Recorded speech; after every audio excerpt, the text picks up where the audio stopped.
तपला विषय. पण ह्यो काय विषय आहे? असा विषय व्हायला का नाही दोघा मित्रामध्ये अंतकारणापासून मनाच्या निस्वार्थपणाचं मैत्रीचं नातं लागतंय. तवा कुठं तर जिगरी याराची केमिस्ट्री जुळत असते. पाठवा मग जिगरी याराला. सकाळ सकाळी पुतण्यांच्या शाळेच्या टायमिंग मध्ये काका गावला त्यांच्या तावडी. बारकी पोरं म्हणल्यावर डोक्याला याडच लावते.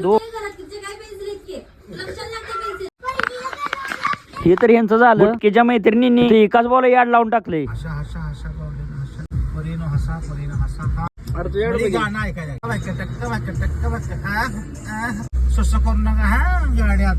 तुम्हाला एवढं दावस्तोवर लागलं की एंटरिंग वाल्याचं प्लायवूड आणि पट्ट्याण्याचं भाडं. निघालो मग घेऊन. लोकल म्हणलं का नाही सगळं बोळा चांडात घाला लागतं. वर तर गेलतो पण काका एकटच होतं. जरा करूया म्हटलं मदत. कसं एखाद्याला केलेली मदत वाया जात नाही हो. खराय ना फाळका टाईट तर बोंगा पाहिजे हो. दूध खायला आणि डिरीला घालाय भारी वाटते तसं. असं वाढ वैरण पण आणून टाकायला लागतं. आणून टाकल्यावर आमची कार्टून काय करलेत बघा. कुठे जाणार आहे की